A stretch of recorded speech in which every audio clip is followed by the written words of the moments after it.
எல்லோருக்கும் வணக்கம். நான் இன்றைக்கு வடை தான் சுட போகிறேன். உளுந்து வடை. அதுக்கு உளுந்து ஊற போட்டு வச்சுக்கிறேன் 4 மணித்தியாலமாக. அதுக்கு ஒரு கொஞ்சம் இஞ்சியும் போட்டு அடிக்க போகிறேன். அடித்து போட்டு காட்டுறேன் உங்களுக்கு. உளுந்து அடித்தாச்சுது. இப்போ நான் உளுந்து இஞ்சியும் போட்டு அடித்ததை இதுக்குள்ளே போட்டுட்டு இப்போ நான் வெங்காயத்தையும் பச்சை மிளகாயையும் கறிவேப்பிலையும் போட்டு இதுக்கு தேவையான உப்பும்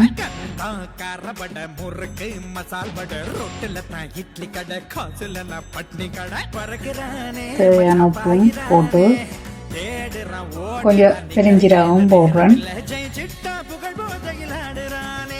போட்டுட்டு இதை குழைச்சி போட்டு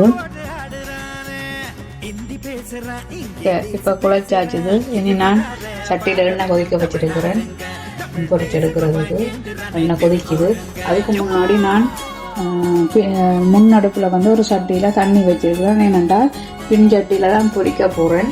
ஆனால் பொரிக்கக்குள்ளே எண்ணெய் பறக்கும். அதால் வந்து நான் முன்னடுப்பில் சட்டியில் தண்ணி வச்சிருக்கிறேன். ஏனென்றால் சின்னாக்கள் இருக்கிறேன் டக்குன்னு ஓடி வருதுன்னா எண்ணெய் சட்டியோட நிற்கிறது கொஞ்சம் அவதானமாக இருக்கணும்.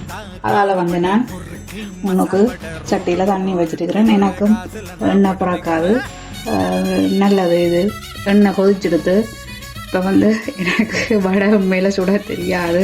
நான் வடையண்டு பூண்டாவை தான் சுட்டு கொடுக்குறது. அவையில் நல்லா இருக்காண்டு சாப்பிடுவினோம். ஆனால் அது வடை இல்லை. ஏனெண்டா எனக்கு கொஞ்சம் இது வந்து ஓட்டை வந்து கொஞ்சம் கஷ்டமாக இருக்கும். பூடைக்குள்ளே அது பிறகு சட்டிக்கு பூடைக்கு உருண்டையாக தான் வரும். பார்ப்போம், ட்ரை பண்ணி பார்ப்போம் இப்படியாவது வடையாக வரணும்னு சொல்லி. ஓகே வாங்க பார்ப்போம் இப்படி வருது 2 வடை. அது 2வது வடையும் போடுவோம். 3 வடை தான் போட்டிருக்கிறேன். அப்புறம் பிரட்டி விடுவோம்.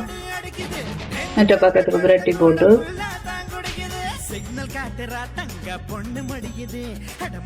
பாருங்கோ வடை பொன்னிறமா வந்துடுது.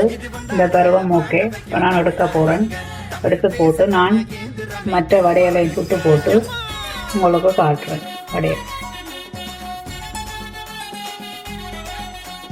இப்போ பாருங்கோ எல்லா வடையும் சுட்டு எடுத்து போட்டேன். ஆனால் வடை சுடாக்க முன்னமே எல்லாரும் எடுத்து கொண்டு போட்டேன் வடையை. இன்றைக்கு பாருங்கோ இவ்வளோ நாளும் வடையாண்டு நான் போண்டா மாதிரி சுட்டு கொடுக்குறேன். நான் இன்றைக்கு வந்து ஓரளவு சேஃபாக வந்துருக்குது பாருங்கோ. இதுதான் என்னுடைய வடை. ஆனால் ஓரளவு பரவாயில்லை. ஓகே, நீங்களும் இதே மாதிரி சுட்டு சாப்பிடுங்கோ. சுட தெரியாதாக்கள் பார்த்து என்னைய மாதிரி சுட்டு பழகுங்கோ. முதல் ஆரம்பத்தில் அப்படித்தான் உருண்டை மாதிரி தான் வரும். ஆனால் வடை நல்லா இருக்கும். ஆனால் ஓட்ட ஷேப் இருக்காது, வடை மாதிரி இருக்காது. ஆனால் அன்றைக்கு ஏதோ நல்லா வந்துருக்குது. ஓகே, இது ஓரளவு தான். இன்னும் ட்ரைனிங்கான அது எடுக்கத்தான் வேணும். ஓகே, சுட்டு சுட்டு பழகுவோம். ஓகே, இப்போ பாருங்க நல்லா முறுமுறுப்பாக நல்லா இதாக இருக்குது வடை. ஓகே, நல்லா இருக்குது வடை. ஓகே, நீங்களும் சுட்டு சாப்பிடுங்க. பிடிச்சிருந்தா லைக் பண்ணுங்க, கமெண்ட்ஸ் பண்ணுங்க, ஷேர் பண்ணுங்க. ஓகே, மறக்காமல் சப்ஸ்கிரைப் பண்ணுங்க. நன்றி, வணக்கம்.